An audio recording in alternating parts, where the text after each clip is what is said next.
Eu vou falar umas coisinhas rápidas aqui.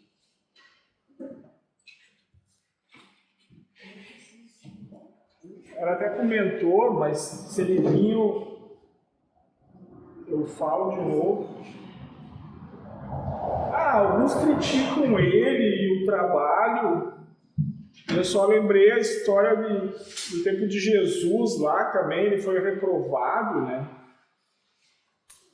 Daí os centuriões não acreditaram, mataram, Pôncio Pilatos lavou as mãos, o povo tudo pediu a cabeça. Mas é aquela história. Tu não tem dúvida sobre o outro se é ou não é, tu tem certeza que é mentira. Então a certeza tua vai dizer que o outro está mentindo, que não é verdadeiro. Mas por que tu não fica na dúvida e deixa tanto faz se é ou não é? Por que tu já quer crucificar, né? Dizendo que é mentira. Só que no caso dos centuriões, eles tinham certeza que era mentira e tiveram prazer em crucificar. Daí depois o desencarne, tendo a percepção que estavam enganados, diz que choraram sangue por 300 anos. Só como um comparativo assim para... Então, se esses centuriões tivessem ficado na dúvida, né? Não tiveram tanto prazer e tal, daqui a pouco não ia ter aquela culpa gigantesca, né? Então, de novo, um problema em ter certeza. E nem é certeza sobre si, é certeza sobre o outro. Eu tenho certeza que está mentindo. Por que é isso? Daí eu ia pedir para o mentor. Então a história se repete novamente, mas sem mais martelo e prego e cruz. Na briga por razão, na língua, teorias e nem disse o outro colega, mentes trabalhando a mil para se explicar, né?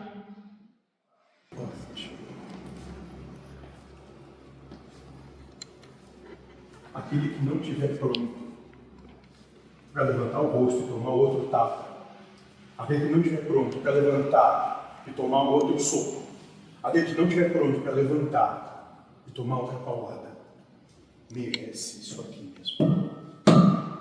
Não sai daqui. Merece isso aqui mesmo. Não sai daqui. A humanidade prefere achar culpados. O diabo, o pai da mentira.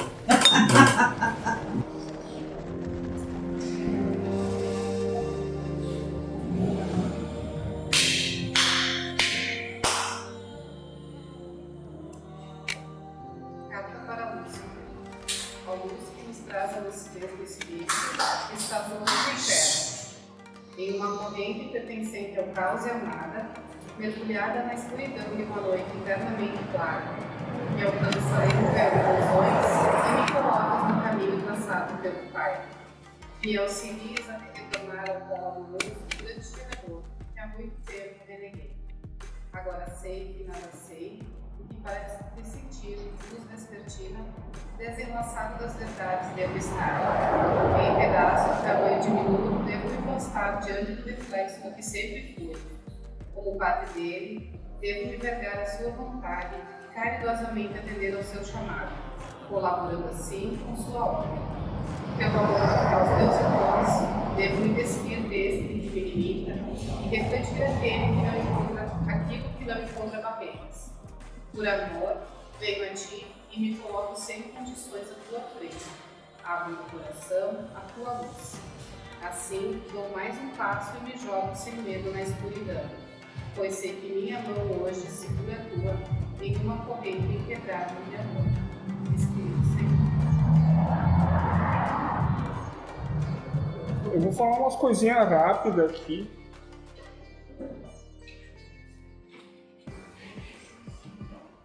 Ela até comentou, mas se ele vir,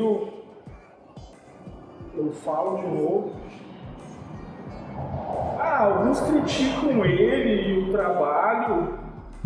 Eu só lembrei a história do tempo de Jesus lá também, ele foi reprovado, né? Daí os centuriões não acreditaram, mataram, Pôncio Pilatos lavou as mãos, o povo tudo pediu a cabeça. Mas é aquela história. Tu não tem dúvida sobre o outro se é ou não é, tu tem certeza que é mentira. Então a certeza tua vai dizer que o outro está mentindo, que não é verdadeiro. Mas por que tu não fica na dúvida e deixa tanto faz se é ou não é? Por que tu já quer crucificar, né? Dizendo que é mentira. Só que no caso dos centuriões, eles tinham certeza que era mentira e tiveram prazer em crucificar. Daí depois o desencarne, tendo a percepção que estavam enganados, diz que choraram sangue por 300 anos. Só como um comparativo assim para... Então, se esses centuriões tivessem ficado na dúvida, né?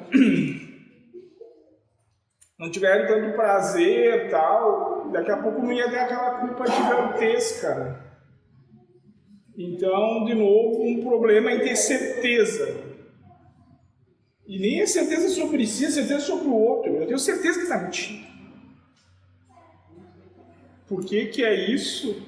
Daí eu ia pedir para o mentor. Então a história se repete novamente, mas sem mais martelo e prego, e cruz. Na briga por razão, na língua, teorias e nem disse o outro colega, mentes trabalhando a mil para se explicar, né? Outra coisa assim,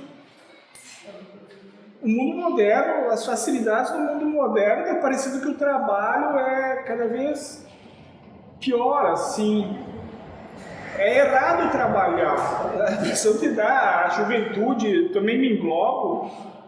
A comparação que antigamente ia plantar o trigo, colher, fazer a farinha, fazer o pão para comer. Né? Tudo mesmo. Depois o cara já pôr ia até o armazém comprar o pão. E agora tu liga e eles te entregam em motoboy. No futuro é capaz eles te dar na boca os pedacinhos e massagear tua garganta para engolir.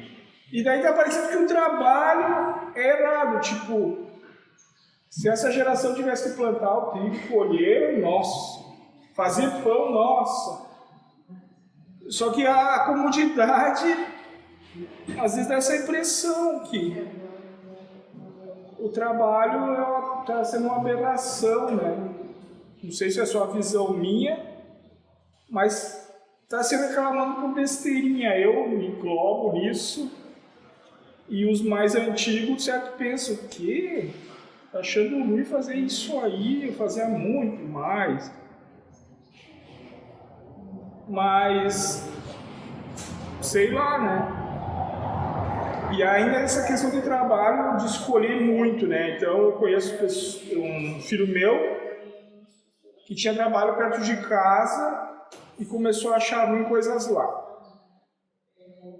Agora os empregos, como ele se queimou na região, ele tem que estar buscando um emprego mais longe. Né? Hoje eu fui fazer uma entrevista com ele, numa empresa lá perto em Monte Ibérico, em Santa Lúcia. Ele vai precisar de pegar 3 ônibus para ir, que não tem ônibus da empresa. Para voltar, como é às 2 da manhã, vai ter uma van, mas certo é aquelas vans que vão ter que fazer toda a região até deixar o cara em casa. Né? Só se o cara aproveita e vir dormindo e o motorista te acorda. Mas assim, de tanto escolher, acaba sendo escolhido, acaba queimando as possibilidades mais fáceis. É que nem eles falam. Tu não aprender a amar, a prova vai se intensificando, né? Cada vez fica mais difícil. Eles falam isso também para a mediunidade. Aqueles que vêm com a mediunidade desprezam, depois outras queimações vêm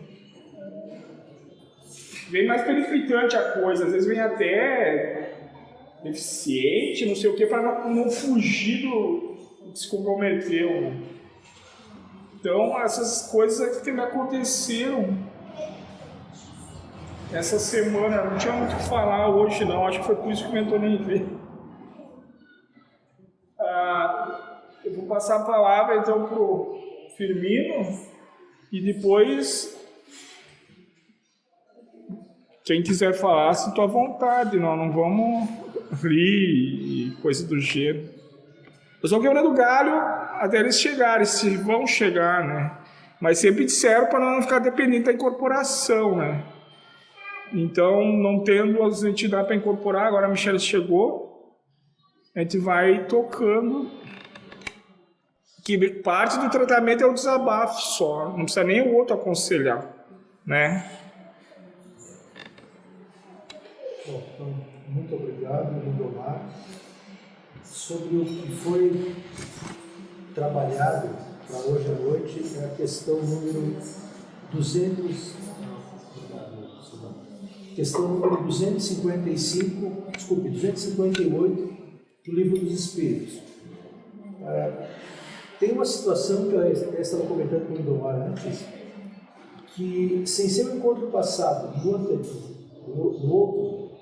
o mentor colocou assim, que é aquela situação da mensagem para aquele moço lá de outro país e tal. Sim. O mentor comenta que o problema era reclamar. Eu até comentei com o Lindomar. O que nos resta, nós, assim, hipoteticamente a gente não sabe o conceito do livro. O livro da casa é muito bom, eu não li todo ele, ainda estou estudando, mas o livro da casa trabalha muitas questões, melhor dizendo, se entende melhor o que se fala aqui ao estudar o livro da casa. Mas o mentor falava assim, que não pode reclamar. E o livro trabalha a questão do reclamar. Quando se reclama com Deus, porque tudo é uma obra de Deus na nossa vida. No final, e a grande finalidade é melhorar-se, é liberar-se do karma. O livro também colocou uma situação interessante que, ao menos eu vejo assim, o karma a gente traz aquela ideia da Índia, que é a culpa, que é o resgate, que o livro colocou ali que karma é a missão da gente, é desvincular de dor, de peso, de uma tarefa maçante, uma tarefa de resgate mesmo, né? Então, novamente, teria questões que eu gostaria de fazer para o mentor, como o Josué não pôde vir. Claro, o mentor está aqui, possivelmente, talvez, a Michelle venha incorporada e possa nos esclarecer essas questões. Que nem ele falou para o moço, eu não sei se tu entendeu, a gente tem limitação de percepção, né? Nós somos fraquinhos para entender a coisa. Daí parece que está tudo errado, mas desencarnado, tendo mais lucidez, não sei o que, entendimento, começa a entender o porquê que era, né? Daí que eles dizem, se Deus te explicasse por que ele fez daquele jeito, tu ia concordar com ele. Como quando a gente julga alguém e daí a gente vai falar com a pessoa explica que agiu daquele jeito por tais situações, a gente começa a concordar com ela. A compreensão, né? A compreensão do porquê um fato assim. Então, como Deus não tem tempo, nem nós, para que Ele explique tudo, e seria exigir um contrassenso, exigir que Deus se explicasse, né? Sim. Daí entra a fé, eu não entendo porquê, mas a fé entrega com confiança, então eu tenho confiança que Deus sabe o que está fazendo, não é uma fé de poder de se curar, é fé de confiança. Para mim parece que está tudo errado, eu não consigo entender por que é assim, mas eu confio que Deus sabe por que é, né? E daí que vem aquela linha de raciocínio, é tudo errado para que a gente possa manifestar amor, que é na dificuldade que nós vamos se puxar, porque se todo mundo te bajulasse, tu ia ter uma lucubração mental, tu ia ter satisfação, prazer, né? Não é amor aquilo ali, aquela adulação. O amor vai ser quando o cara te dá um tapa na cara e tu ficar brabo e não sei o quê, mas depois tu vai ter que perdoar ele e não sei o quê. Parece que o amor vai nascer dali, do resto... É também amor, mas não é aquela coisa genuína, né? Do ter que se puxar, vencer a si mesmo. Então, parecer tudo errado também tem essa linha de raciocínio para nós desenvolver o amor. Que se tivesse tudo bem, não ia ter e ainda não ia se matar. Uma vez o mentor falou o seguinte pra mim, quando eu descobri, mentor, mas eu só fiz cagada, né? Eu sou a primeira a dizer que, reconhecer que, tipo assim, cara, deu treta, eu sou a primeira, eu puxo um boi pra puxar uma briga e uma boiada pra não sair. E esse tempo eu falei pra ele, eu tô gostando disso. Aí ele virou e disse assim, pois é, tu tá te dando conta disso? Ele disse, então tá, amanhã é um novo dia. Sim. Ele em momento algum me condenou Sim. por ser quem eu era. E ele disse, amanhã tu tem nova oportunidade. E ele me deu várias oportunidades. Em várias oportunidades eu caí de novo. Fiz de novo. Para poder olhar para mim e dizer, tá, tudo bem. Então ainda não tá fazendo sentido ainda. Eu ainda não estou conseguindo manifestar. Ok, amanhã é um novo dia. Quem sabe amanhã eu consigo. Sabe? Amar também é não se culpar. É entender que Deus está te colocando aquilo para que em algum momento tu tem que passar por aquilo, ser do jeito que tu é, viver do jeito que tu é, entendeu? Ser verdadeiro, pelo menos. Né? Tipo, se eu tiver que mandar merda, eu vou mandar merda. Entendeu? Se eu tiver que gritar, eu vou gritar. Se isso fizer sentido naquele momento, eu vou fazer. Porque naquele momento é que faz sentido. Só que, num outro momento, vai chegar um momento que aquilo não vai mais fazer sentido.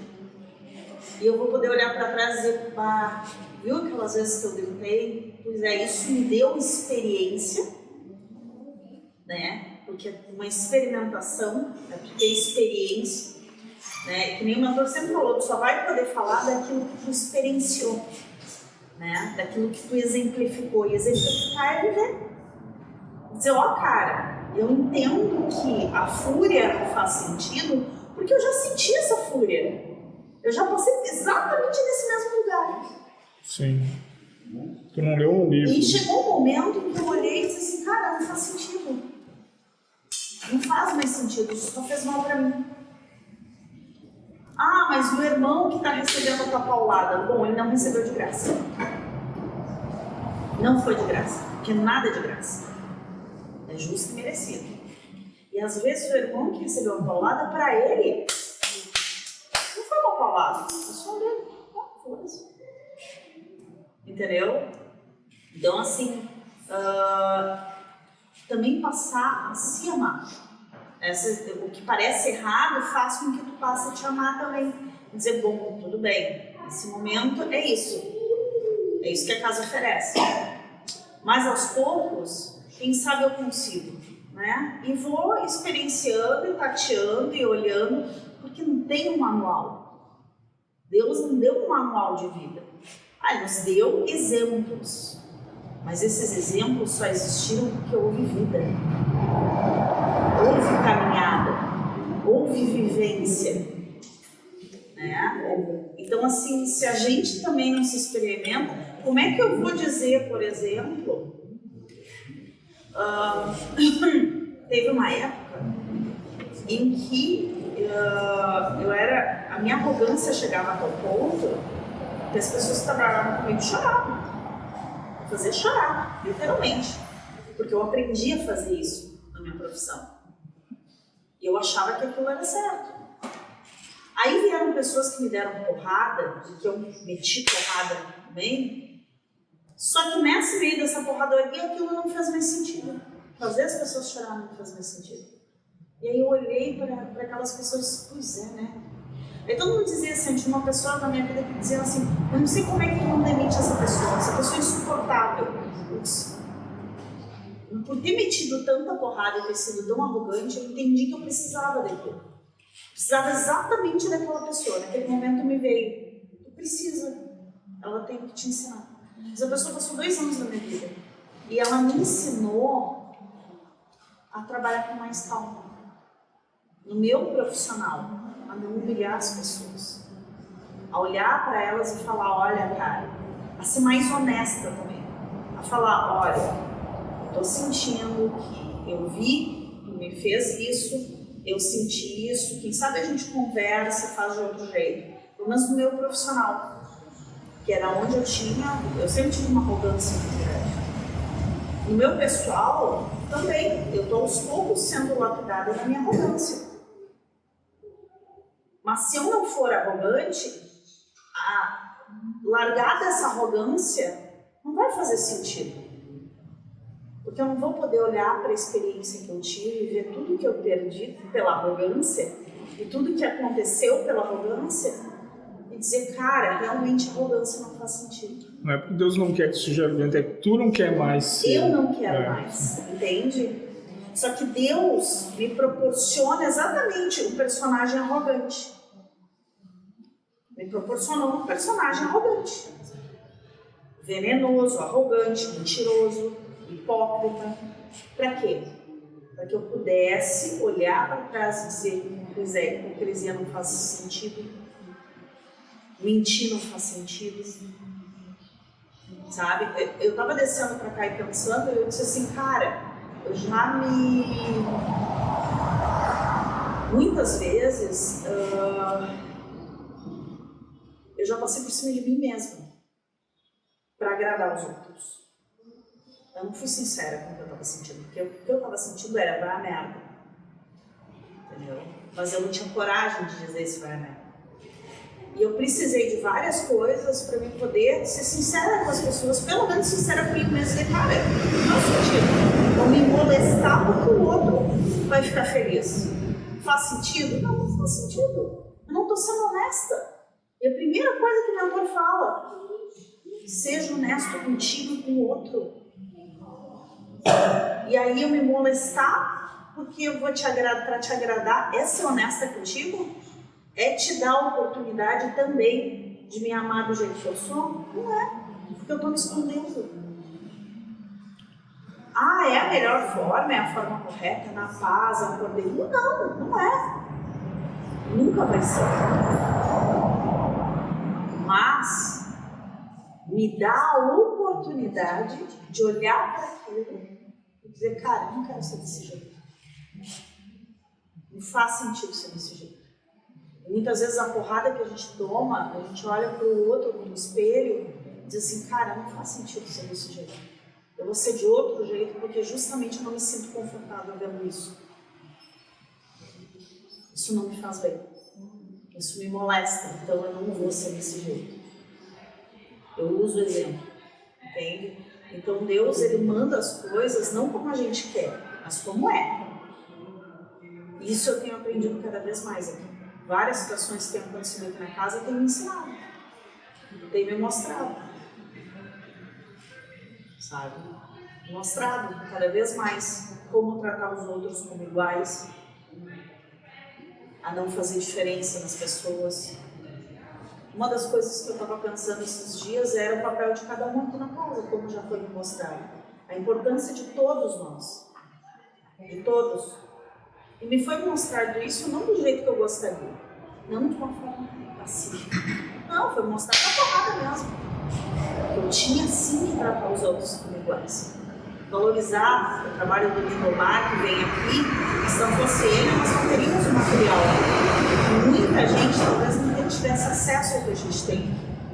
Se tu não fizesse as perguntas, muitos dos irmãos desencarnados e encarnados que ainda têm essas mesmas dúvidas, que muitas vezes não é a dúvida dos que estão há mais tempo aqui, mas é a dúvida daquele irmão que está desencarnado e precisa dessa pergunta para se elucidar, ou daquele irmão que está lá vendo o vídeo aqui da amorosidade, para ele isso é valioso, muda a vida dele, muda a forma que ele enxerga.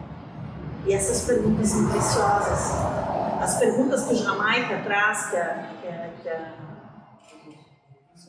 que a Silvana, desculpa, minha memória hoje está doida, que a Silvana traz, são importantes, de igual, né?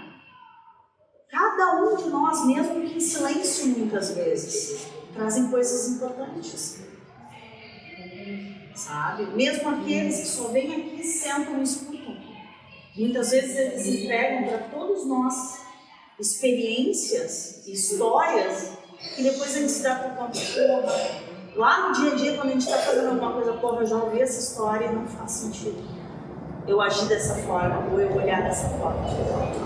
Que legal, que bacana que eu posso ver o mundo, ver a vida, ver o amor de Deus de outra forma.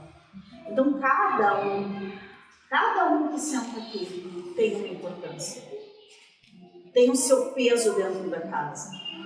Cada um é importante, é um tijolo fundamental nessa casa, sabe? E nessa construção. E na obra de Deus é a mesma coisa, até as pessoas que parecem mais insignificantes são pessoas extremamente importantes, porque sem elas o trabalho não seria o mesmo. Existe é como uma roda, cada eixo é importante. Cada eixo é importante. Se quebrar um, a roda se enfraquece. E isso me mostra, sabe? Mesmo passando por pedra, mesmo passando por qualquer coisa, é importante todos os eixos. Mas não foi me mostrado isso com carinho. Tu vê como é que é. É o sofrimento educador, né? A dor é o sofrimento educador. É dando porrada, eu com raiva mesmo. E muitas vezes, quando eu mando o Cid tomar no cu, é o que me mostra várias coisas. As minhas brigas com o Cid aqui, e várias vezes eu briguei com ele, ou com o Vanderlei, ou com qualquer um aqui, me mostraram a importância de certas coisas aqui dentro. E me fizeram refletir. Mesmo quando eu estou brigando com alguém. Então, assim, cara, o mentor, ele nunca botou o dedo na minha cara e disse, não, ele sempre disse, viu, moça, amanhã é um outro dia. Não olha para isso amanhã, um outro dia, uma outra pessoa. Tá tudo certo. Tá tudo certo. E isso é amor. Isso eu tenho entendido cada vez mais como amor. Talvez daqui a um tempo eu entenda de uma outra forma, mas é mais ou menos isso. Ouvindo a fala de vocês me faz sentido o que eu estava pensando quando eu estava vendo. Que bom. Nós estamos comentando sobre estudar o livro da casa para que a gente possa entender o que se fala, ter uma compreensão melhor do que se fala na casa. E tinha comentado comigo antes também. Sempre no ponto passado, o doutor falou sobre aquela mensagem daquele moço lá de outro país e tal, e depois foi comentado que o problema era reclamar. Aí eu fui buscar no livro da casa e foi dito que quando a gente reclama, a gente está reclamando com Deus, porque tudo foi nos colocado, a conclusão minha, para aprendizado. Porque o que tu acabaste de relatar agora é aprendizado. E até reclamar é um aprendizado. Não se condene por reclamar. Porque tu tanto reclama, tu tanto vai reclamar e pedir e ver. Vai chegar uma hora que tu vai olhar para as tuas reclamações e dizer assim, cara, que absurdo. Isso não faz mais sentido. Só que tu precisou reclamar 20 anos para dali um tempo a ficha cair, tu dizer, olhar para ti mesmo e dizer, cara, não faz, não dá assim.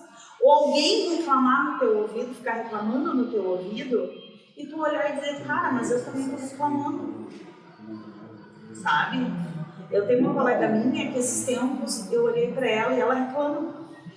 Vive reclamando das coisas. E através dela eu me dei conta que eu estava reclamando e não estava fazendo o que eu tinha que fazer. Eu disse, opa, peraí, mas o que eu estou fazendo? Me incomodava a reclamação dela, mas aí eu me dei conta, eu estava reclamando igual e estava fazendo a mesma coisa que ela. É tipo, o que é neutro, tu adjetiva como ruim. Só que é ruim. Só que esse ruim vai compondo o teu cenário onde tu vive, né? Daí tu tá criando no que é neutro o inferno, e daí tá um inferno, mas tu disse que isso aqui é ruim, aquilo lá. Cada coisa que tu adjetivou como ruim, tu tá formando inferno. Tu podia deixar neutro ou gostar, mas dizer que é ruim é reafirmar pra ti mesmo. Daí tu vai criando teu inferno. Tu precisa te afundar no inferno. Sim, sim. Pra te poder olhar pra trás e dizer, pra poder sair do inferno, muitas vezes tu tem que te afundar nele. Porque aí tu chega num ponto que tu não aguenta mais, é que nem uma diz quanta dor tu vai querer. Quando eu entrei na casa, foi a primeira pergunta que me foi feita. Quanta dor tu ainda aguenta? Porque eu perguntei pra ele, eu venho trabalhar, e ele olhou pra mim e ele disse, quanta dor tu ainda aguenta? Eu disse, eu não aguento mais. Ele disse, então, aí tua resposta.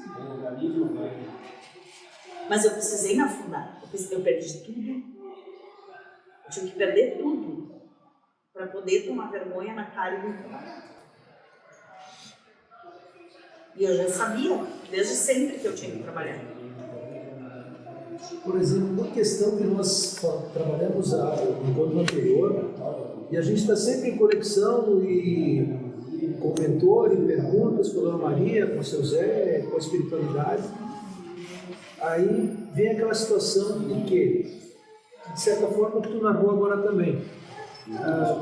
A pessoa está lá no umbral, ele está saturado de vingança, saturado de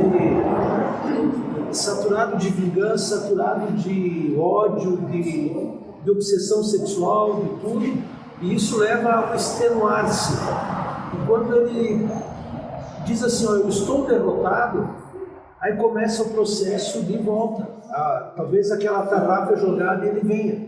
Aí eu estava lembrando que certamente o plano astral tem um milhão de possibilidades de auxiliar esse irmão. Não somente ou tão somente uma mesa mediúnica, mas também uma mesa mediúnica. Aí eu queria até comentar com o comentor, com a senhora. Não é a Dona Padilha falando, né, Michele? Desculpa, então. Ela está aqui, mas não é... Tá bom, não, então é a Michele. Quem falou foi a Michele, então a Michele. Sim, a Michele é o todo. Então, quando o irmão chega na mesa mediúnica, também ele chega por todo o processo que ele passou ele está vencido. Ele está despojado de vingança, despojado de orgulho, despojado de qualquer situação. E ele está ali pedindo, porque pedir também é um ato de humildade. Né? E aí a espiritualidade faz uso de uma mesa mediúnica ou de outros métodos que eu possivelmente não conheço, mas que existem na espiritualidade para auxiliar esse irmão. Até quando ele está querendo, ele está implorando por ajuda, né? Daí é mais produtivo. Qualquer coisa que tu queira, ele vai aceitar. Nós não chegamos nesse ponto do sofrimento cristão, por isso que diz que o trabalho aqui é mais para o desencarnado. É postado isso lá nos grupos, eles criticam, não concordam, e daí esses dias, digitando as coisas, eu vi, né? Aqui tu não chegou no fundo do poço ainda, então os conselhos, as filosofias, não me é interessante, eu vou tocar assim. Mas quando chegar no desespero do cara lá, que legal esse teu conselho, vou fazer já. Então, tem que esperar chegar lá para ser eficiente a coisa, senão é que nem tu mandar alguém fazer uma coisa que ele não concorda, né? Tá fazendo porque o outro mandou. Eu tô fazendo porque Deus gosta, a espiritualidade gosta, mas por ti tu não ia. Agora, quando tu chegar nesse estágio aí... Sim, ó, tanto a mesa mediúnica que tu falaste, Associado. eles me mostraram agora uma questão, a Zafra, que ela é energia, ela não é nada, né? Ela só se identifica como Zafra para que a gente tenha uma, né? Que a gente precisa desse fio.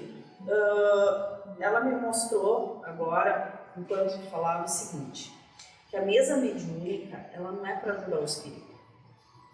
Ela é para ajudar o médium. Ela mais auxilia o médium do que propriamente os espíritos. Porque quando o espírito não aguenta mais, se extenua no processo de sofrimento, a coisa ocorre vai no irmão, pega lá e leva. Não, é assim. Instantâneo. É instantâneo. Quando ele entra no processo em que ele regenera, não existe uma parede, não existe uma casa. Existe para quem acredita, né? Quando é preciso. Mas quando ele chega num ponto de largar tudo isso, que ele não aguenta mais, a coisa não é pegar, vai lá alguém pega a mão, não, é instantâneo. É como um teleporte, para a gente ter uma noção assim. Simplesmente ele sai daquele estado de percepção, porque ele nunca esteve no meio do lodo, ele se percebe no meio do lodo. Entende? Ninguém precisa pegar a mão dele. Na realidade, é um estado de percepção. Tu cria, o próprio espírito cria o lodo, cria todo aquele ambiente para ele vivenciar o que ele precisa. Não que aquele ambiente exista de verdade, porque nada existe de verdade. E no momento em que ele sai daquilo, é instantâneo. É a percepção. Sabe quando a gente tem a percepção de uma coisa? Por exemplo, a gente vê uma pessoa a vida inteira de uma forma. E aí, por alguma razão, a gente muda completamente de uma hora para outra, acontece alguma coisa que tu muda completamente a visão daquela pessoa. Tipo, tu odiou aquela pessoa a vida inteira. Aí um dia, belo dia, tu olha para aquela pessoa, mas como o teu conjunto de crenças mudou, tu olha para aquela pessoa e aquele ódio já não existe mais. E parece que a pessoa muda. Parece que a pessoa mudou. Mas a pessoa não deixou de ser quem ela é. O que mudou foi a tua percepção daquela pessoa, o teu ponto de vista. E quanto ao espírito é a mesma coisa. Sim.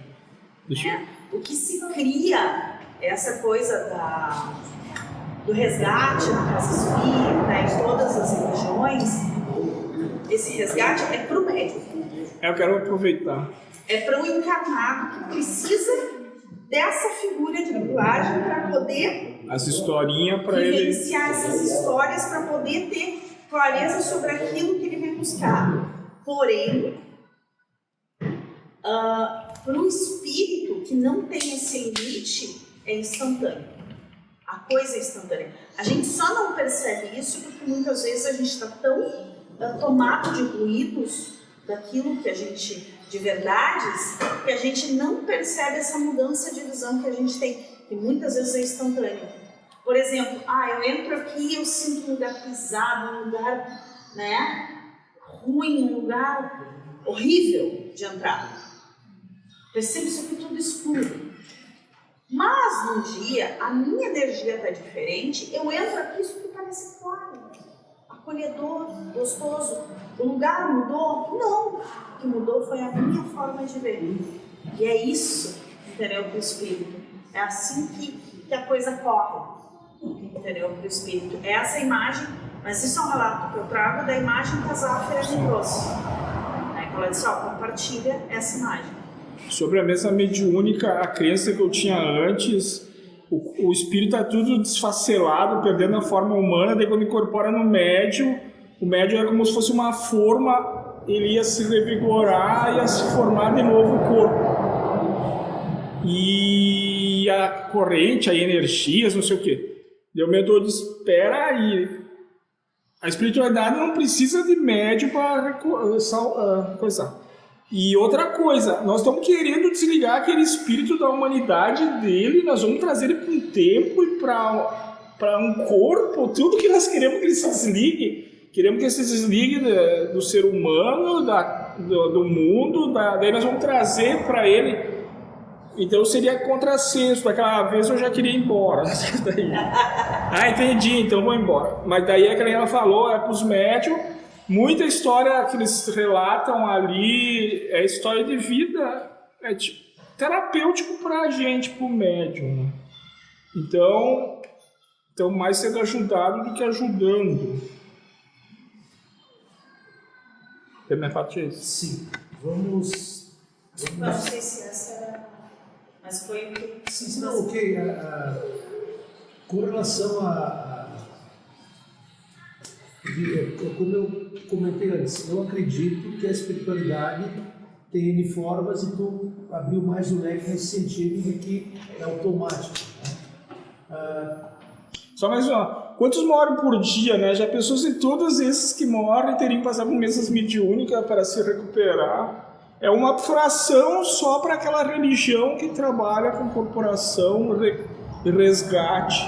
Mas senão a grande massa é resolvida de outra forma. Sim, é que eu trabalhei anos em mesa mediúnica Sim. E até o que o Lindo colocou agora também ajuda a complementar um pouco do que a gente entendia. Se diz que na mesa mediúnica o espírito que chega, ele chega de uma realidade ainda muito forte aos vícios, hábitos, bebida, questão sexual, questão da comida. Então, quando ele sente estar na matéria, ele tem aquela ideia que tem um corpo físico novamente. Esse choque para ele ajuda a acalmar ele também. Novamente, é claro que a espiritualidade tem N possibilidades, ou bilhões de possibilidades de trabalhar a espiritualidade que não a mesa mediúnica. Para quem acredita, perfeito. A gente já chega nesse aspecto, Michele. E também se trabalhava que o médium, porque o trabalho mediúnico é um trabalho de amor. Como é um trabalho como esse, também é um trabalho de amor. Só que o conceito de amor e a aplicabilidade dele, o livro nos dá uma outra diretriz. Então, quando alguém é médium, é ele que está recebendo por auxiliar, na lógica espírita, por auxiliar aquele irmão que está sendo encaminhado. Então, ele ganha, ele se harmoniza, ele se acalma, ele ganha um centro na vida de trilhar o caminho que... Aqui a casa traz a ideia que não existe certo e errado, tudo está perfeito. Mas a gente na sociedade, numa religião, na doutrina espírita, a gente acaba trazendo tal conduta é certa, tal conduta é errada. Né? Que também é um choque para mim, por exemplo, eu estava comentando com o Lindo antes, trazer para a vida da gente o eu não sei, e trazer também aquela ideia do ama o conflito, ama a diversidade. Né? E é uma vivência que eu tenho que mudar com relação ao pai e à mãe, com relação ao trabalho, com relação ao vizinho. Né? Então, e no final da história, no livro está aqui, o reclamar sempre é reclamar com Deus, na verdade. Porque talvez aquela dificuldade eu trago aquela metáfora do pessoal do campo tem o rebolo que fica rodando e tu vai afiando a ferramenta ali. Então esse processo, o problema é o rebolo que está trabalhando, que está nos moldando para que a gente entenda. E novamente, eu falo isso para todo mundo, estudar o livro da casa nos ajuda a não só compreender melhor o que se trabalha aqui, mas nos ajuda a gente se moldar na amorosidade, ou na ideia que a amorosidade quer trabalhar conosco. E até a questão do espírito, muitos nem acreditam que existe. Outros prendem dentro da hipófise lá, tipo um gênio da lâmpada da garrafinha. Outros tá lá no céu, quando morrer vai se transformar. Não, vai se transformar depois que morrer, por enquanto não é espírito. Então até o entendimento do espírito não é homogêneo, cada um tem uns que não acreditam. E depois as crenças que vieram em cima de como é a realidade espiritual, como eles se comportam, nossa, cada um tem um entendimento diferente. Então não é universal, só é verdadeiro para ti, para quem acredita do mesmo jeito que tu, o resto... E Deus proporciona isso, é o que o mentor sempre nos traz, o que a dona Padilha fala sempre, e é o que a Zafra trouxe, né, quis trazer. Não é que existe um certo ou errado, só assim, não. Para cada um é o que eu acredito ser. Deus é tão maravilhoso no seu amor que Ele te entrega aquilo que tu precisa naquele momento. Se tu precisa de um umbral, Ele vai te permitir criar um umbral, entendeu? Se tu precisa de momentos da mediúnica, Ele vai te permitir acessar isso, entendeu? Então Deus é tão amoroso que Ele não se limita, entendeu? A uma verdade, a um ser, ao que a gente acha que é, né? Deus não tem limite. Então, as possibilidades de existência e de experiência e de tudo não tem limite. E A além, gente que cria esse limite de certo e errado, e isso é limitar Deus. Mas Deus não tem esse limite. além de cada um ter um entendimento, O mentor sempre fala com a gente. além de cada um ter um entendimento, desde que nós nascemos até hoje, a gente mudou o nosso. E vai mudando até a morte com relação a tudo. Sim. Espiritualidade, alimentação, saúde. Eu estava reunido entre amigos e o meu padre disse assim para mim: mas lá na Bíblia diz que a mulher tem que ser submissa ao homem. Nós estamos aqui em 10. Tu leu a Bíblia e tu entendeu de uma maneira. Sim. Se eu ler, eu vou entender de outra. Fulana vai entender de outra, de outra. E aí nós vamos discutir. Uma biblioteca para cada um, né? Cada um entende como que é. E tá tudo certo. Não vamos brigar por causa de Bíblia, de religião. Tu tem a tua, eu tenho a minha, tá tudo certo.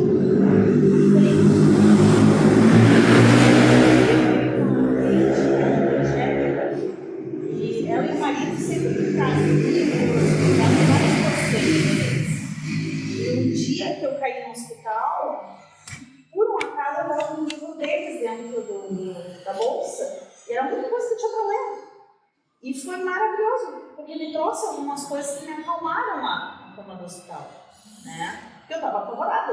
Eu várias vezes eu disse para o mentor, assim, é o seguinte, eu entendo que a gente precisa desencarnar. Eu entendo que todo mundo tem a sua hora, mas eu não tô pronta, eu tô cagada. Então, assim, é o seguinte, eu tô com medo, eu tô cagada, eu quero ir embora agora. Então, por favor, não me puxe nos pés. E isso dentro da cama de hospital sem conseguir respirar direito. Então, assim, cara, eu pensei comigo, eu vou ser honesta, eu vou ser honesta, eu vou ser lá. Mas ler aquele livro, né, não é para dar religião uma palavra para você. Mas me ajudou, a mensagem era muito. Era exatamente a mesma mensagem que a minha manda. Sim. E aí, eu falei, olha, eu tenho jeito de fazer coisas.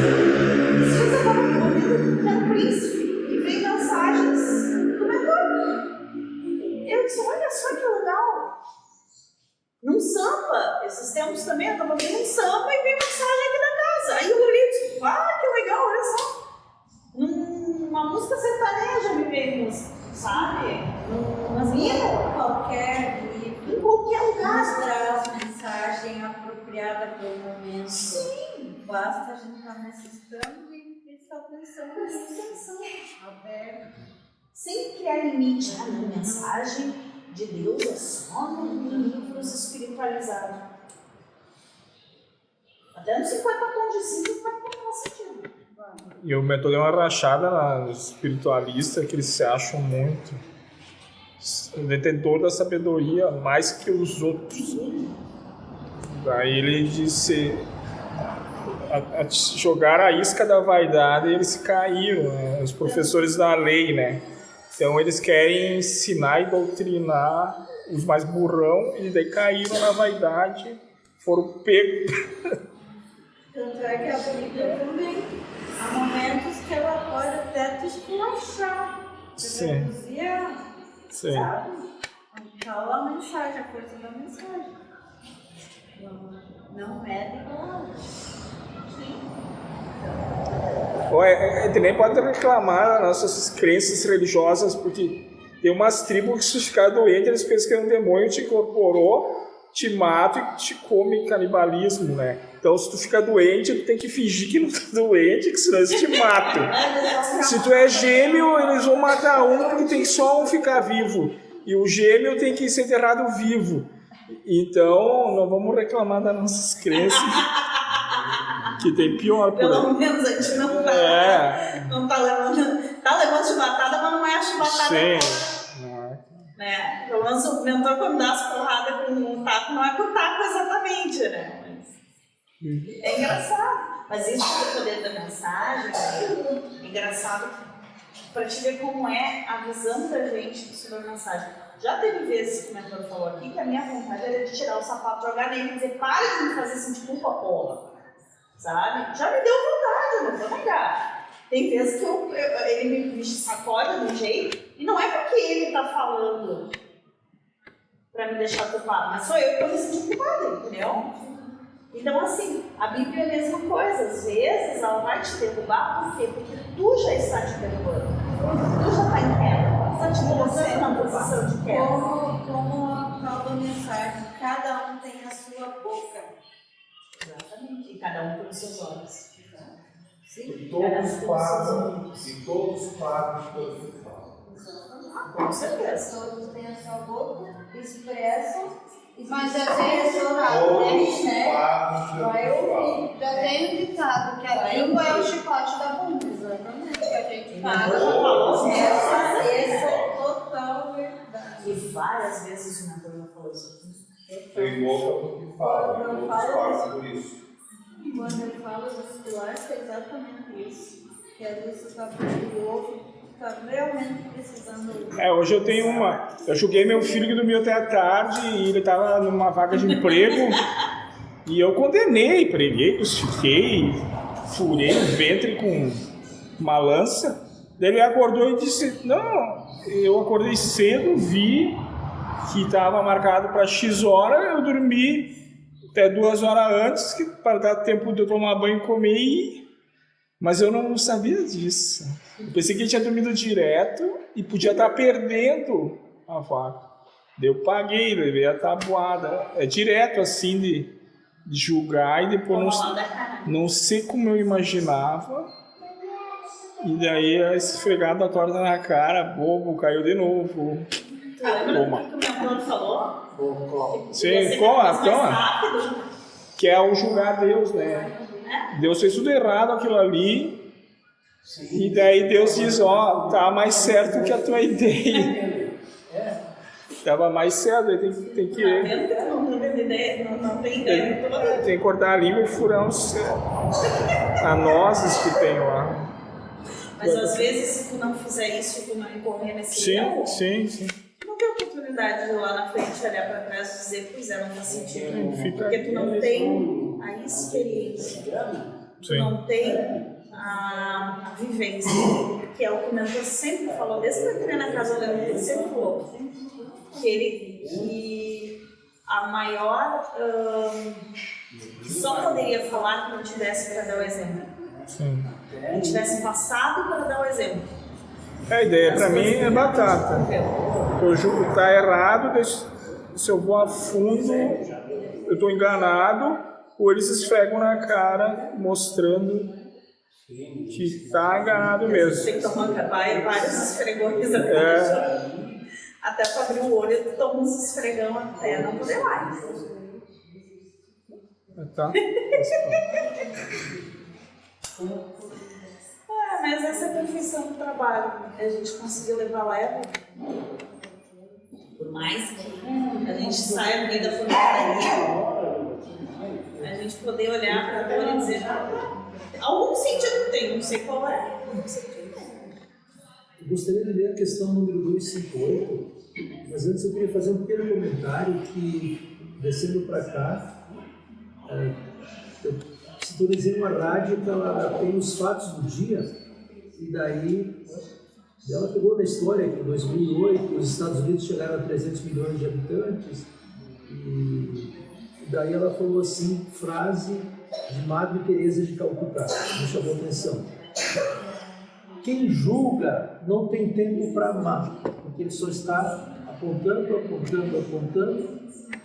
e não tem tempo para amar. Né? Que simples, mas reflexiva. E de certa forma, quando o Cid falou ali, eu lembrei que o mentor fala, vai vir com a espada na língua, porque a língua, além de julgar, é o chicote da bunda, minha mãe também fala isso. Eu confesso que eu não assistia, mas quando meu filho, quando era pequeno, assistia, é o Chaves. Eles falam, tu anda de pé descalço, e de repente ele está de pé descalço, é meio caricato para entender a coisa, para a criança entender, mas é assim, mostra que aquele que fala faz igual. Mas o falar ali não é só verbalizar, é o sentir, né? Eu posso ser o cara mais quieto, posso até mudo, não falar uma palavra, mas aqui dentro eu tô matando o outro. E daí o outro pode falar, mas não ter tanta carga sentimental que o que não fala. Então não é só o verbalizar, é o que tu pensa e sente do outro. Se tu não passar pelas provas que o julgamento vai te trazer, tu nunca vai conseguir amar. Foi nevrálgica. Passar pelas provas... Não fui eu. Essa não foi a espiritualidade. Passar pelas provas também é a mudança. Também é amar. É se colocar à prova. prova. Mas é como tu disse, todos nós estamos num processo de mudança. E tu relatou um momento da tua vida que tu brigava, até que cessou aquilo, não fazia mais sentido. E tudo isso é o processo. Não pelas mesmas coisas. Não, ok, mas naquilo que tu comentaste, aquilo É que a gente está em constante mudança. Sim, no livro fala, a única coisa que não para é a mudança. É o caos, é aderir ao caos. Porque o caos não é bagunça, é movimento. E aí o caos age quando tu percebe a mudança, o movimento que tu faz. Entende? Tu te abrir ao caos da mudança, ao caos do movimento. Né? De tu entender que as coisas mudam. Então, se hoje eu acredito, se hoje eu sou do jeito que eu sou, amanhã muito provavelmente eu não vou ser, porque não vai mais fazer sentido, entendeu? E tá tudo certo. E daí entra outra questão, não ficar brigando pelo que a gente acredita. Porque eu poderia ter brigado, ter falado, não, mas tu entendeu isso aí, eu não entendo, eu entendo outra coisa, eu podia ter feito uma discussão louca, né? Perdido uma amizade de muito tempo por besteira. Então, eu prefiro dizer não. Ele discute com o louco, né? Querer ir lá no hospício e discutir com o louco. Isso faz sentido. Também. Sim. Porque eu era muito explosiva, mas depois eu comecei. Eu cheguei aqui, a primeira coisa que eu cheguei aqui na casa disse que eu tava cansada, eu estou me cansada. Parece que eu brigo e eu brigo sozinha. E ele disse assim pra mim: tu quer ter paz ou tu quer continuar brigando? E ter razão. Eu quero ter paz. Pronto. Mas todo esse movimento é maturidade também. Você approachou para essa nova realidade que o conflito e o estresse não ajudam. E não se culpar é uma chave muito fantástica de se virar. Sim, isso eu estou aprendendo na casa. Não se culpar. Mas voltando ao que você estava falando, esse movimento também traz a ficar extenuado, ou seja, não cabe mais. Eu estou lá no umbral, mesmo que tu falasse que pode ser uma situação ilusória, mas ele está vivendo aquela dor, aquele frio, aquela fome, é uma ilusão real. Aquele vício de qualquer situação, de fumo, de bebida, de sexo, de comida, né? E chega ao ponto que ele está tão extenuado que não cabe mais, mas aí é pelo sofrimento que chega o socorro, digamos assim. É aquela coisa, é uma realidade ilusória, porém ela é uma realidade enquanto é necessária. E aí ela se desfaz. Quando ela deixa de ser necessária. Ela é ilusória, mas ela é real também. Mas ela é real. Para quem está vivendo. Muito mais forte ela é necessária. Sim. E se a gente for ver na nossa vida, quantas realidades a gente já viveu em uma encarnação? Quantas pessoas a gente já foi em uma encarnação? Né? Quantas realidades a gente já passou? Foi criança, foi jovem, foi adulto, foi casado. Foi solteiro. Vai ser velho. E tudo uma realidade diferente. Vai ser morto. E uma realidade vai mostrando para outra, vai encaixando na outra e tu vai vendo, pô, mas ali eu fazia isso, e isso nessa realidade atual não faz mais sentido. E uma vez me disseram aqui, mas eu daria tudo para voltar àquela época. Aí eu olhei, me ajudou muito aquela fala, porque eu olhei para minha vida agora Eu olhei pra minha vida na época em que a gente estava conversando, eu disse, o que eu fazia lá e o que eu vivia lá não faz mais sentido aqui. Eu vi um documentário essa semana que traz exatamente só pela caminho refletindo. Era um documentário da Discovery, se não me engano, da Nat Geo, que falava sobre a máquina do tempo. Né? E como eu pensei, voltando 30, 40 anos atrás, eu com 53 anos falando com o Firmino com 15, com 16, ou falando com o pai, com a mãe, e tentando, se possível, dar orientações do que ia acontecer no futuro. Né, para que não errasse, para que eu mesmo talvez me dedicasse mais aos estudos, menos à teimosia, menos a disciplina, menos a querer correr atrás de mulheres, se dedicar a coisas. Não faria sentido. Sim. Em quem tu era, não faria sentido. Sim, eu fui dar conselho para meus filhos, eles não. Eu fui dar conselho para meus filhos para não fazer isso, não, eu quero isso. Eles não experienciaram ainda, eu quero. Depois, quando eu experienciar, talvez não quero. Senão, se os jovens pegassem o conselho dos velhos, eles iam virar um velho, né? Não iam fazer nada, porque pode se machucar, porque pode adoecer.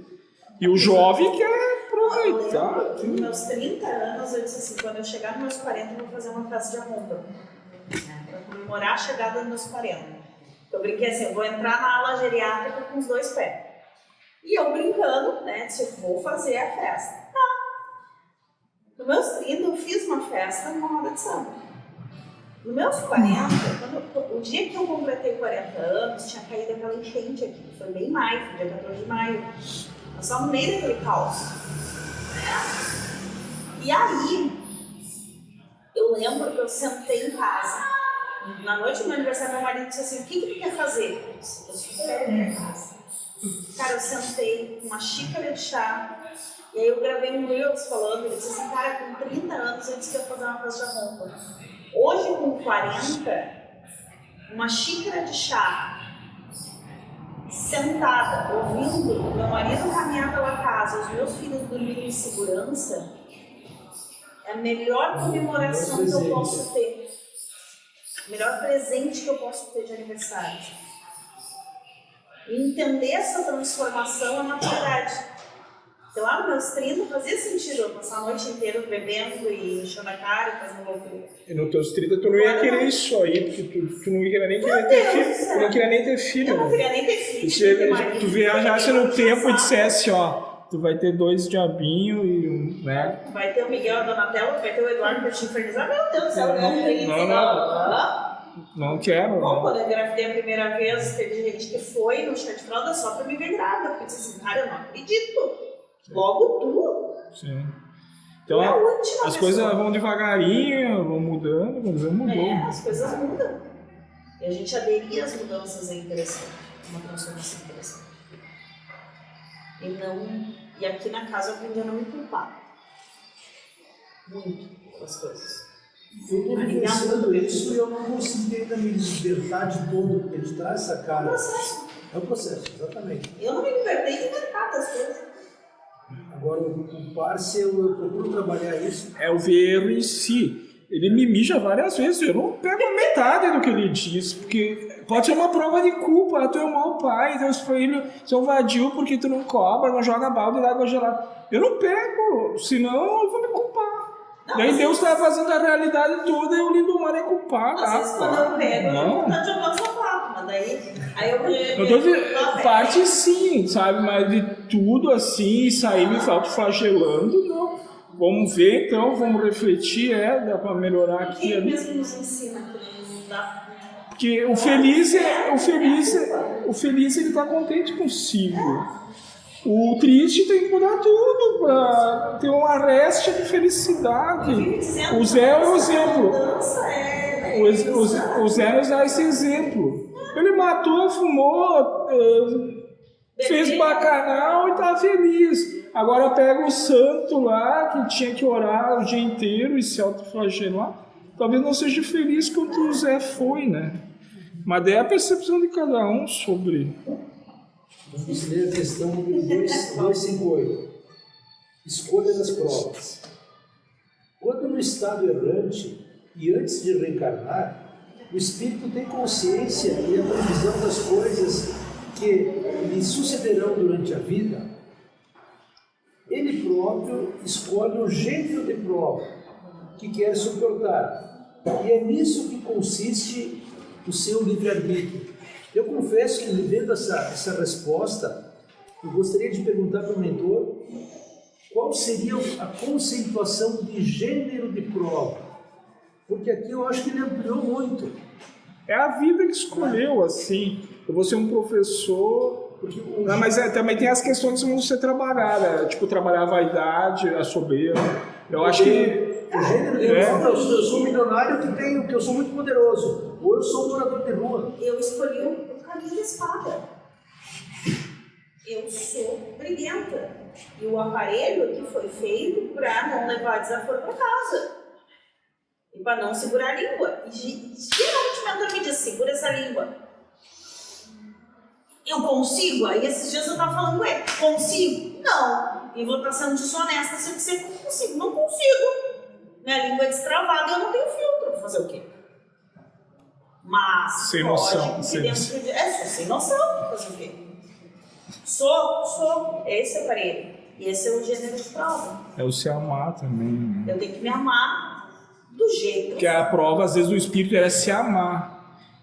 Eu vou ser tudo errado e vou conseguir me amar. Ele está desenvolvendo amor nele. Pois é. Eu tenho que me amar. Senão ele vai ter que pegar o monstrinho e mudar com o anjinho para conseguir amar, daí ele mesmo está conseguindo amar. Recai também o que a Maria Teresa falou. Se eu só julgo, eu não tenho tempo de amar. Mas também, como o Lino falou agora, o amar-se a si mesmo. Sim. Que também é um exercício difícil. Por quê? Se tu não ama a ti mesmo, como é que tu vai amar o outro? Isso a Padilha sempre Exatamente. Tu nem te ama. Como é que quer dizer que tu ama alguém? Vai te catar. Começa a olhar pra ti, primeiro ser honesto, se reconhecer e se amar. Aí depois tu pensa amar os outros porque tu não consegue dar o que tu não tem. Então toma vergonha na cara. Porque o trabalho, o mentor fala, o trabalho começa dentro, não fora. E a culpa é não se amar. E como seria amar-se Tem um a si erro. mesmo? Como seria o amar-se a si mesmo? Por exemplo, Ah, não sei. Também não eu. Não tem como dizer isso. É ter tolerância contigo, é não ver erro em ti. conhecer a limitação, de passar frio, de virar noite, de... O mentor já disse, ele só pode falar daquilo que a gente exemplifica, né, e tem vivência. Eu não sei como é que é. Não se comparar com os outros. Eu sei que o que eu aprendi até agora na casa é ter bem menos culpa de ser quem eu sou, porque antes, logo que eu cheguei aqui na casa, eu tinha culpa até de existir, de respirar, eu me sentia culpada. Meu Deus do céu, vou pisar na bola, vou fazer Eu trago hoje. culpa porque eu acabo olhando para trás e vejo que eu cometi erros assim, muito absurdos. Mas ele já falou disso, que não pode olhar para trás. Eu senti exatamente isso. Tu tinha outro entendimento antes. Tu não pode, com um entendimento novo, olhar para trás e se culpar. Mas É eu a questão da passei por máquina do tempo, do documentário. que eu- Não. O mentor disse pra mim, mas aí o mentor disse pra mim, Michele, se tu não tivesse passado por tudo aquilo e sido aquela pessoa, hoje tu não poderia olhar para trás e ser diferente e ter uma visão diferente. Tu precisava daquilo. Foi uma construção de todo o contexto. E tinha um- Para chegar aqui, tu teve que passar aquilo, entende? E aí hoje eu consigo lidar com isso com um pouco menos de culpa. Olha, porque antes, cara, eu me ia com coisas que aconteceram há 30 anos atrás. Sim. E aí Fica pensando e pensando. Aconteceu com com- vergonha e vai. Aconteceu um colega nosso que ele estava pegando ensinamentos e se culpando, parece que estava sendo prejudicial. E eu pedi pro mentor, ele disse, deixa ele cavar a cova até que ele liga o foda-se. O foda-se é isso aí, eu sou isso aqui. vai beber o veneno ao teto. Senão ele interpretava o ensinamento como ele tá tudo errado e que tinha que virar anjo, sabe? E daí ele se culpava por não ser o anjo. Daí eles deixam ele se debater até que um dia... O mentor fala muito que peso se torna leve. Sim. Uma coisa que uma vez eu conversei com o Josué, eu disse assim, Josué, eu perguntei pra ele, né? Josué, como é que tu aguenta toda essa carga? Ele disse pra mim, Michele, é leve. Não é tão pesado quanto parece. No momento em que tu começa a compreender e a viver essa proposta realmente, a coisa começa a ser muito mais leve, porque tu mete o foda-se e tu também ri de ti mesmo. Tu começa a olhar pra ti e dizer assim, ó, deixa de ser palhaço. Olha aí o dono do mundo. Isso o Josué me ensinou. Né? Eu perguntei para ele várias coisas, eu pergunto para ele, né, do trabalho. E aí eu falei, cara, como é que tu saiu daqui? Como é que tu conseguiu? Ele disse pra mim, Michele, é muito mais leve, larga, só solta. Tem situações que o Lindo pergunta e o Pai Joaquim responde, o mentor responde. Tem coisas que o Josué responde também. Eu tenho muito carinho pelo Josué porque ele me ensinou muita coisa. Porque eu tinha medo de trabalhar, até ver o Josué trabalhando. E aí o Josué me deu coragem, olhar o Josué me deu coragem de trabalhar. De assumir o que eu tinha combinado para eu assumir. Então assim, eu tenho muito carinho pelo Josué. Porque para mim ele é o meu irmão mais velho. Sabe? Que me ensina muita coisa. Né? Então, assim, a gente aprendeu uns com os outros, sabe? E isso eu entendi que, cara, é muito mais leve. Eu me permito dizer que essa conversa está muito agradável. Tá gostoso? Está muito agradável. Porque Dizer que julgar os outros, julgar o cara tem bastante. Agora, até tu se julgar, daí tu tá fudido. Tu tá numa ilha deserta e tá se culpando, se julgando. Atira a primeira pedra, tem um que errou. Sim. Aí tu tá te tocando, ninguém tá te tocando. Sim, na cara, daí tu tem tu como inimigo, tu com inimigo de ti mesmo. Pode ter 10 te elogiando, mas tu diz, não, eu não presto, eu sou um merda, vocês estão errados. Daí tá fudido, porque pode enfileirar o universo pra te dizer que tu é importante, que é um filho de Deus, que é perfeito como é. Tu diz, não, eu não sou, mas eu não sei por que cada um se sente assim, mas fazer o quê? Ou tem um certo e daí não se enquadra nesse certo que criou, ou teve carência afetiva numa mão na teta da mãe quando era pequeno, sei lá, cada um tem um motivo, entendeu? assim, aquela questão da consciência, onde é que entraria? Quando a pessoa começa a ver que agiu errado 20, 30 anos atrás, ou ontem, de repente. É que ele traz muitos negócios do errado ainda, né? A consciência, aí depende da visão do espírito ou da visão do humano. Não, com relação à culpa, por exemplo. Porque quando tu traz a consciência de todo esse processo de que tu é um espírito, vê mais de que existe, quando tu traz a consciência ou como diz a ciência de si, quando traz a consciência para si e compreende todo o teu processo, a culpa se desfaz. Sim. Porque tu entende que tu não é a razão e tu não é o motivo. Deus é o motivo e a razão. E ele sabe. Que era o que eu necessitava naquele momento. Gente, aquele exemplo clássico lá do tio e da tia dela, que o marido quebrava os dentes da mulher, bebia, daí a visão de todo mundo, ele é um monstro, ele bate porque bebe. Daí a espiritualidade contou que ele assumiu o papel contrário, que antes ele era a mulher e apanhava, e ele não tem força para fazer aquilo ali sem beber. Daí ele bebe para consolar e fazer o que tem que fazer. Daí tu tendo a informação mais completa, o monstro virou um herói. Mas antes era um monstro porque tu não tinha toda a informação. Se tu for ver a história toda, daí tu entende. Entendeu? Aí tu, opa, peraí.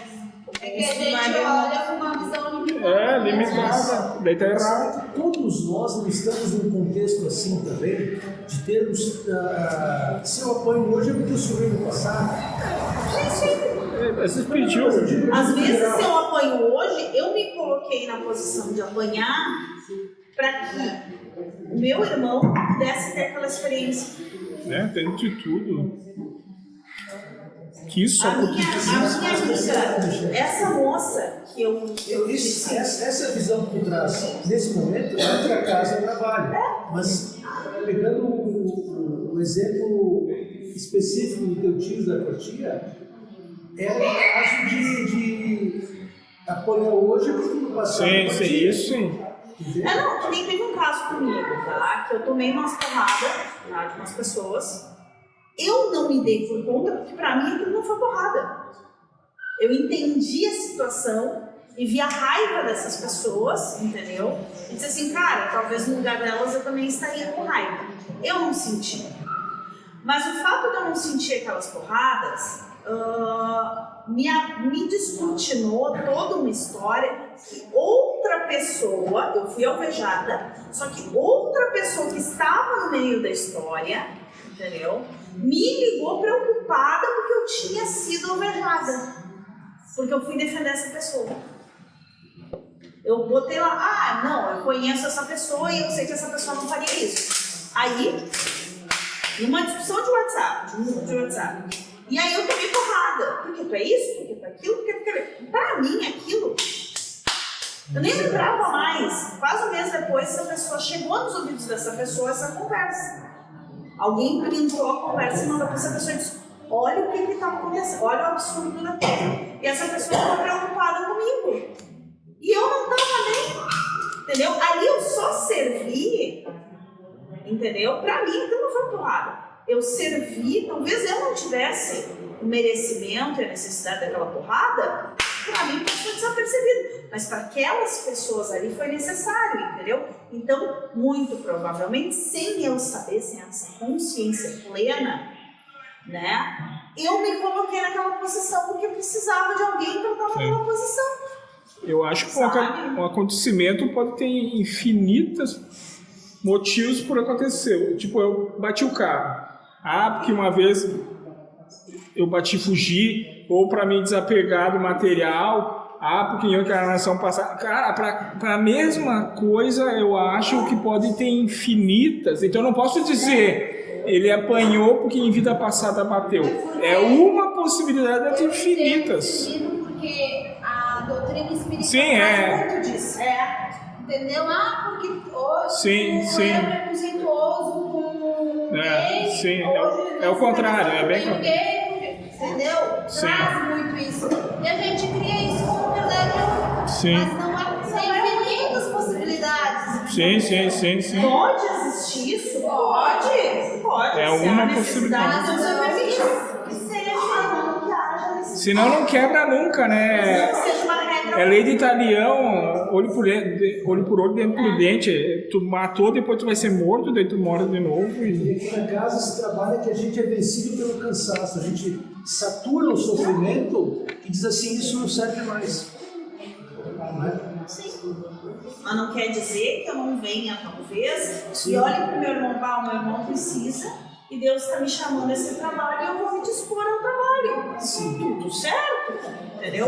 Como o mentor disse aquela vez que eu vinha do jantar lá, encontrei um cadeirante pedinte na rua, morador de rua, eu fiquei comovido com aquilo. O mentor disse, a vida é assim, e não te vincula muito a isso, está pedindo isso para o negócio. Né? Então, e no exemplo do carro, eu posso bater o carro. Desculpa, Lívia. No exemplo do carro, uma possibilidade também, eu bati porque o cara da chapeação está precisando de grana para sustentar a família dele. Então pode. Aí Deus proporciona. Então Deus não vai dizer, tem uma tabelinha lá e sempre ele vai. Eu imagino sempre aquele programa do Faustão se vira nos 30. Tipo, Deus está gerenciando tudo ao mesmo tempo. É isso, agora em Deus, se alguém não gostou. Cara, esses dias eu precisava de uma caixa de luva e uma pessoa teve um conflito lá e veio tirar carta comigo. E era o dinheiro que eu precisava naquele dia para comprar uma caixa, eu não tinha. Né? E aí eu comecei a rir. Eu disse, pois arrumaram por ele só para mim trabalhar. E deu uma caixa de luva. Então, assim, às vezes Deus arruma sempre. O mentor falava isso. Quantas vezes mentor. Silvana, tu que estava aqui há mais tempo, que já viu o Cid, que já viu os acordos com o mentor. Ele não falava, o Zé uma vez falou que arrumava as confusão para fazer os acordos para ganhar cerveja. Ele não falou isso várias vezes? Eles faziam a situação já para fazer as coisas. As situações são criadas, né? São Para que criadas. as autoridades sejam apresentadas. Sim. Eles falavam isso, várias vezes já falaram aqui. Então, assim, às vezes não é só, porque, lógico, vai cair para quem tem merecimento e necessidade daquela situação. Mas as situações são criadas conforme. Tem até o efeito motivador, que de começo tu pode não gostar, mas é o que vai te dar motivação a sair da cama. Porque eles disseram assim, ó, se nada acontecesse de problema no dia e tu já prevesse tudo o que ia te acontecer, é que nem tu jogar a carta e saber o jogo que vai dar, tudo, saber o futuro das coisas. Isso podia ser desmotivador, sabe? Eu já sei tudo que vai acontecer, então a incógnita, o problema que me instiga a buscar solução, pode parecer ruim, pode parecer tudo errado, mas é o que Deus vai fazendo para vencer a eternidade afora, porque senão tá tudo perfeito, eu já sei de tudo, não morro nunca, daqui a pouco não tem mais sentido a vida, não tem mais sentido. Se fosse toda quinta-feira, toda segunda a mesma coisa... Sim, eu nunca... tinha gente que tava de saco cheio já.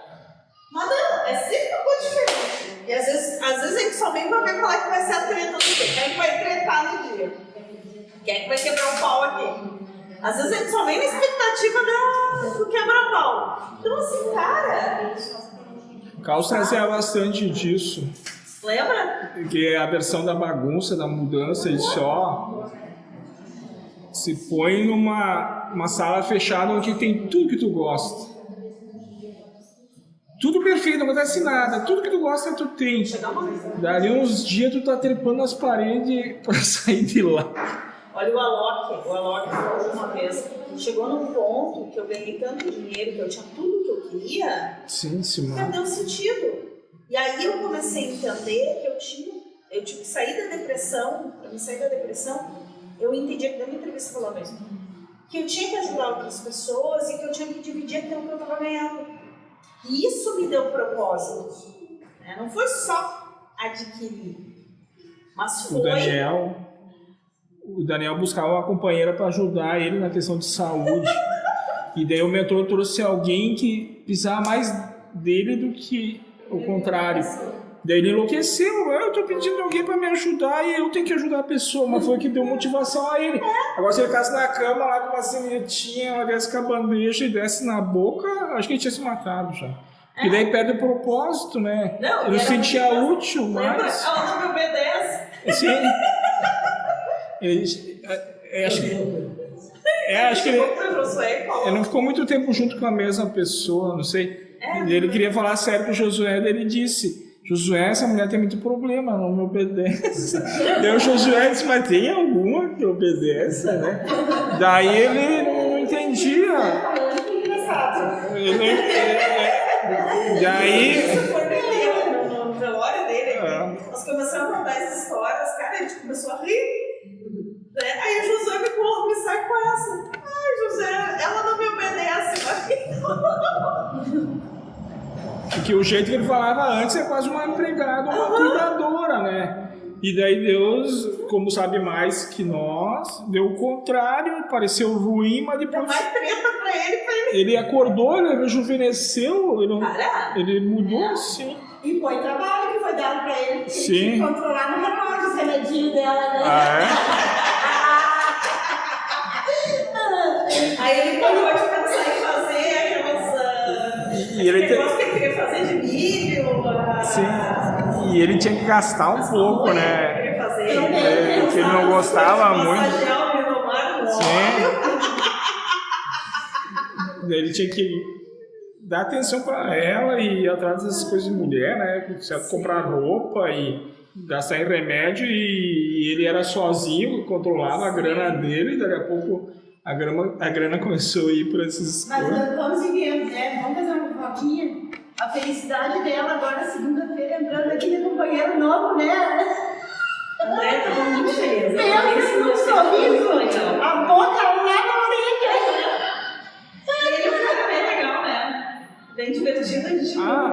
tava te falando que eu fui reparar, não é o pai das meninas? Não! Ah, não é. Ah, tá, pensei que era o pai dos filhos dela. Da filha, não sei. Nossa, tá no marido do outro. Assanharam essas velhas, né?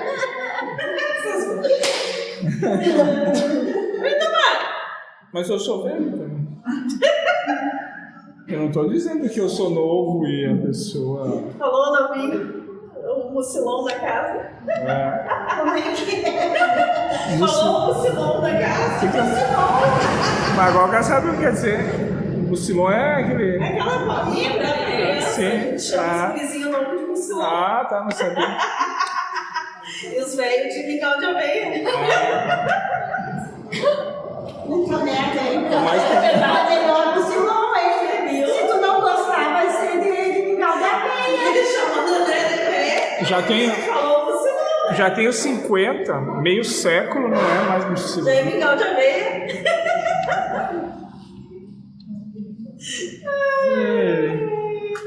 Mas é isso. Basicamente isso. Não, segunda-feira foi a treta, cara. Terça-feira eu só dava risada. Que eu queria ir pra casa dormir. E aí eu, em vez de chamar o Eduardo. Não, e nós pagamos a prova só por causa dela. Chegamos em casa quase 2 horas da manhã. Sim, eu fui dormir já era 2 horas passadas. Segunda-feira a gente saiu daqui meia-noite e pouco. E eu tinha brigado com o Eduardo antes. E eu tava, eu cheguei aqui, eu tava assim, botando fogo pelas ventas, né? E aí,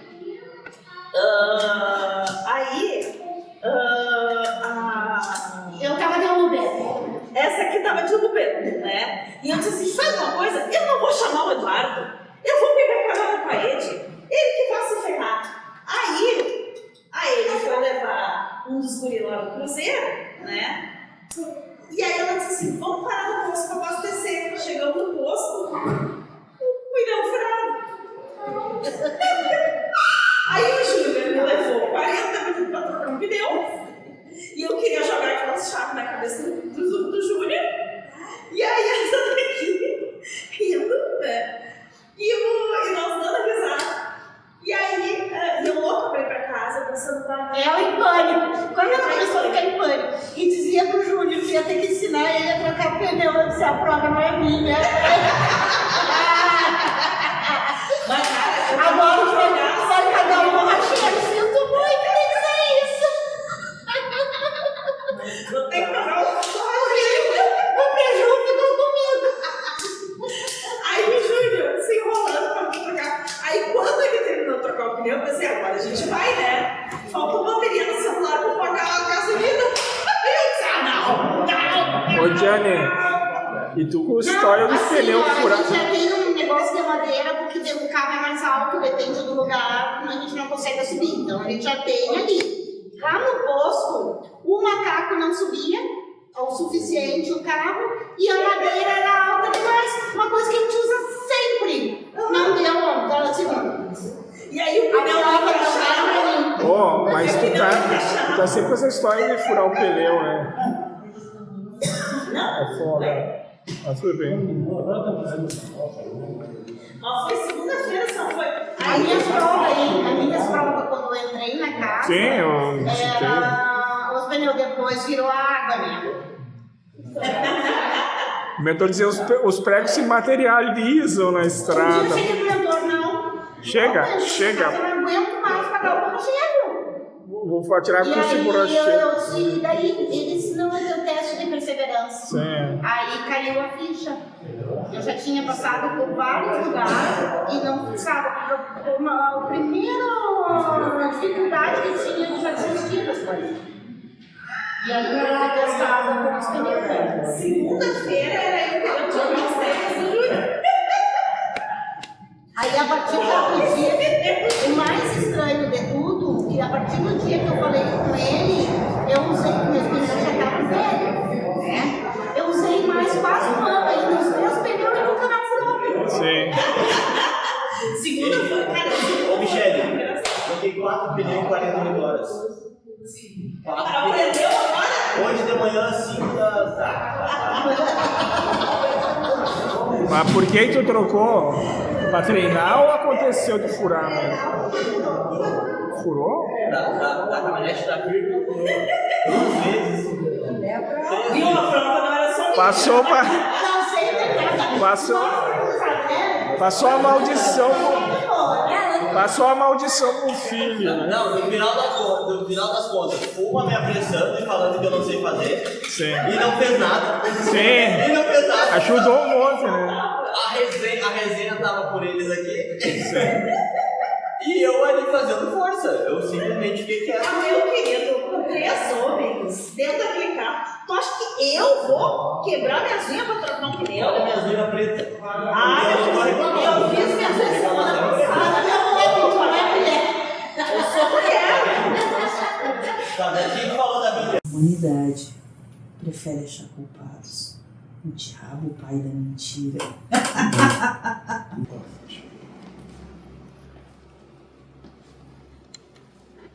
Aquele que não estiver pronto para levantar o rosto e tomar outro tapa, aquele que não estiver pronto para levantar e tomar outro soco, aquele que não estiver pronto para levantar e tomar outra paulada, merece isso aqui mesmo.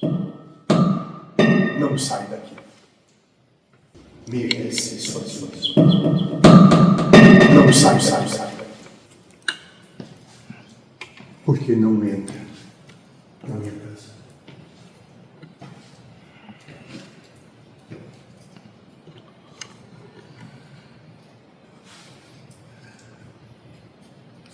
Merece isso aqui mesmo.